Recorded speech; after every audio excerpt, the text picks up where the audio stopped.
Today I'm going to show you my simple, easy 5-step, 6-item process I use to keep my leather dress shoes looking brand new every single day, all while saving exactly $957.78 a year by doing it myself, and with such specific detail that by the end of this video, you can too. This is neither the bare minimum you could do nor the absolute maximum, but it is what I personally do to fully restore and maintain my shoes when they start looking a little worse for wear. And stick around to the end where I will break down the exact math of how I save that much money and how you can calculate it for yourself.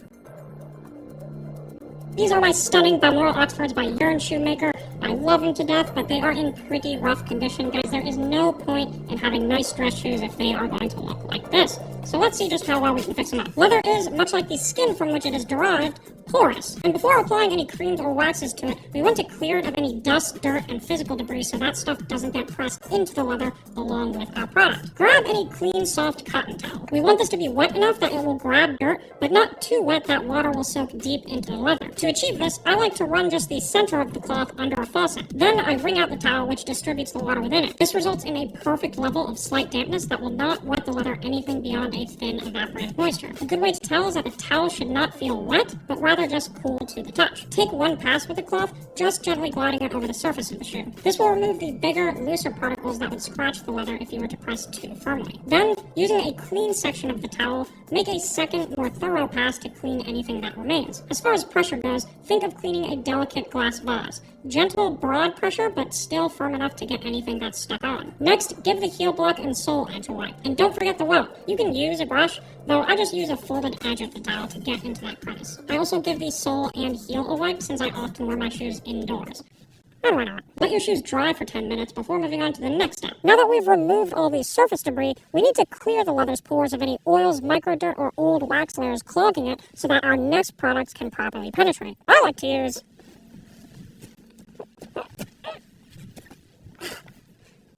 this Reviving Cream by Swedish shoe care company Paul Brungaard. I like this stuff because it is easy and risk-free to use. More intense cleansers like Reno Matte are excellent products, but are a bit overkill and can strip the color if you are not careful. Applying this is where a little bit of technique comes in. You'll need a strip of soft cotton cloth at least 18 inches long. I'm using cut-up strips of a cheap t-shirt I got at Walmart, though it would be even cheaper just to get a swath at a local fabric store. Place one end over your index and middle finger. Then wrap the tail end around and tuck it in through its own loop. Pull it down and tight around the back of your fingers, and also pull tight the initial front flap. Adjust any edges as needed to get a smooth, taut surface covering your fingertips. This process is a little awkward, though trust me, it is a skill worth learning. You simply cannot achieve the pressure and precision needed for optimal cleaning with a loose cloth. Apply dabs to your cloth and rub it into the shoe using circular motions. And when I say small, I mean small. While these products are all pretty risk-free to use, too much of anything will cause problems. For reference, one container of any of these products should last the average person with 2 to 3 pairs of shoes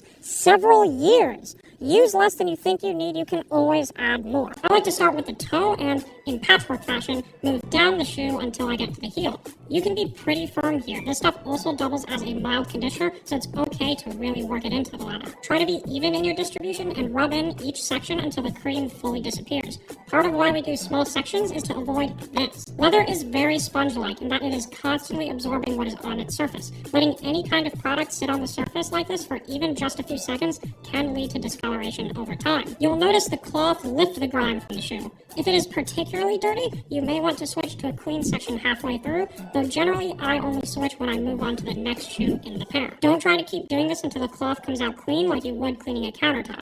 Being that aggressive may start stripping the base color and oversaturate the leather. Let rest for 5 minutes to absorb, then brush thoroughly with horsehair. This will remove any excess product on the shoe and evenly distribute that which remains, especially in those crevices that are hard to reach otherwise. We use horsehair because it's a relatively inexpensive natural material that is stiff enough to distribute and remove product from the shoe, but soft enough to not scratch the leather. I'll talk more about my exact technique in the next step. Your shoes will be saturated from this process, so I suggest waiting at least an hour to dry before moving on. For wait times over 10 to 15 minutes, I like to just put them down for the day and come back to them tomorrow. That way, instead of this process occupying my mind for several hours of a single day, it's just 10 to 20 minutes per day for 2 to 3 days. While the Reviving Cream is a mild conditioner, this is where we deeply condition your shoes. Conditioning leather is the process of hydrating and lubricating its natural fiber structure with an oil-based substance that allows it to maintain its flexibility and a rich, saturated color. The best conditioner on the market, in my opinion, is Renovateur. This stuff is the white gold of shoe care.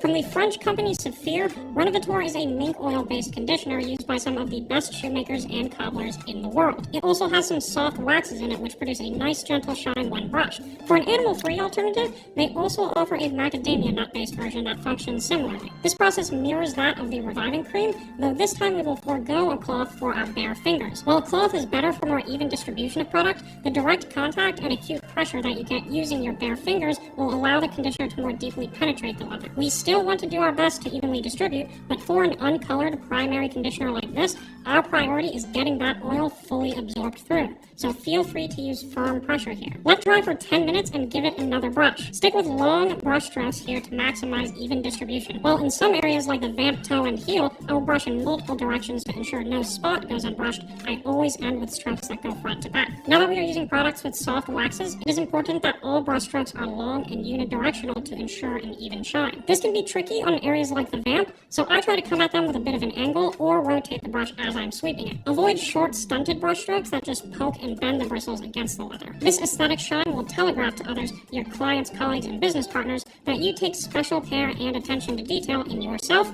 and therefore will do so in all your interactions with. Renovateur conditions the leather and revives the existing color, but how do we actually restore the color as it naturally fades? Especially on the sole edge where it will inevitably wear off simply from the act of walking itself.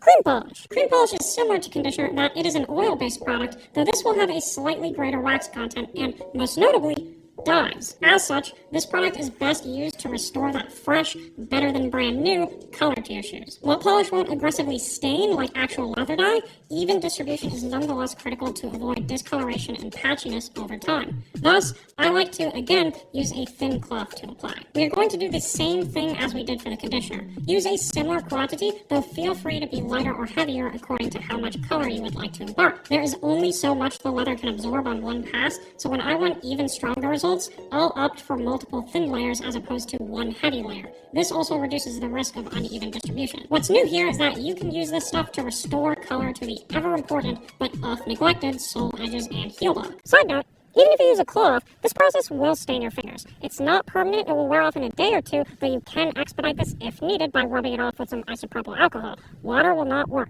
If you need to avoid staining altogether, I suggest using basic nitrile gloves. Let dry for 10 minutes and give the shoes a brush to set that fresh color and soft glowing shine. Now you could stop here. The leather is structurally maintained, the color is fully restored, and the cream polish has enough waxes to provide moderate protection and a dashing shine. This restoration will last several weeks, maybe even a couple months. But how can we instead make it last up to 6 months before needing to do it again?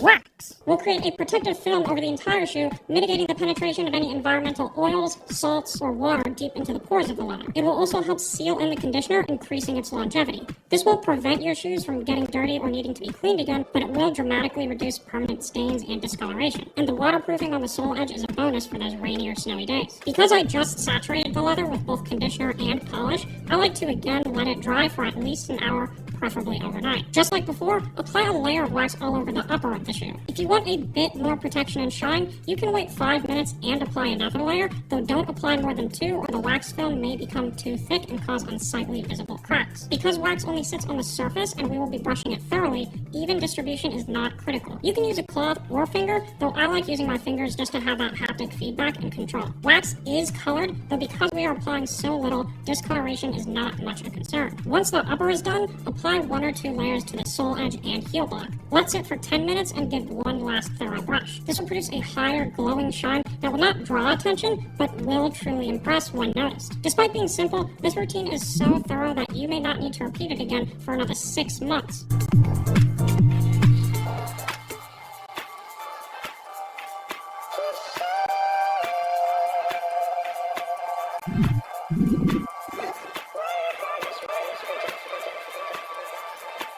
In the meantime, to keep your shoes in this pristine condition day in and day out, anytime you want, even daily. All you have to do is give them a quick brush to remove any dust and rebuff that surface wax. And if needed, you can always refresh with another light coat of wax once every month or two. Between this and the occasional color touch-up, I personally save almost $1,000 a year by not going to a cobbler. And let's break that down real quick. Before I started doing my own shoe care, I had to get my shoes cleaned once a month. A trip to a local cobbler was 10 minutes and 7.3 miles one way. That's 20 minutes and 14.6 miles per trip, plus another 10 spent at the shop. I had to make 2 trips per month, one for drop-off and one for pickup, so that's 60 minutes and 29.2 miles per month to clean my shoes. We'll come back to the time. Let's talk gas. 29.2 miles per month is 350.4 miles per year. My car averages 26 miles per gallon. That comes out to 13.48 gallons of fuel annually. Gas prices have fluctuated wildly in the past few years, but let's just call it an even $3.50 a gallon. That times 13.48 gallons comes out to $47.18 per year. Not a lot of money, but we're not even close to that. Each cleaning costs $20 plus a 20% tip, and I had 2 pairs I wore regularly. That comes out to $48 per month or $576 per year. Back to time, because time is not cheap. I personally currently charge $195 an hour to consult on a one-to-one basis, but let's use something a little more applicable, the average salary here in Denver. $80,000 divided by 2,080 hours gives us an hourly rate of $38.46. Each month costs me an hour of time, so multiply that by 12, and that comes out to $461.52 total time cost per year. When you add together all the gas, cleaning, and time, I was spending $1,084.70 a year to keep my shoes in good condition the first half of the month, and only acceptable condition in the second half of the month as I wore them out. That's how much money I could be saving if I didn't go to the cobbler. Okay, pause. That's all the money I was spending at the cobbler, but what about all the money and time I was spending doing everything I just outlined in this video? All the shoe care products I listed here add up to about $150. The creams and waxes may very well last you up to 5 years, but let's just say 3. The horsehair brush will last forever, but let's just throw it in to keep the math simple. That's $50 a year. This process takes me an hour of cumulative work time for 2 pairs, and I only need to do them once every 6 months. There is the time required to regularly give the shoes a brush, but let's just call that equivalent to the vehicle depreciation and inconvenience of leaving the house that we didn't account for in the initial cost. Factor that all in, and not only am I saving $957.78 a year by doing my own shoe care, but also keeping my shoes absolutely pristine day after day. And I enjoy the process. It's very meditative. Now, this is my personal middle-of-the-road process that works for me. If you want to know that bare minimum or absolute maximum that I mentioned at the beginning of this video, or even want to customize a process of your own, take a look at my complete guide to every level of shoe care that covers all products from the absolutely mandatory to the exuberantly luxurious. I appreciate you all very much. Thank you, and take care.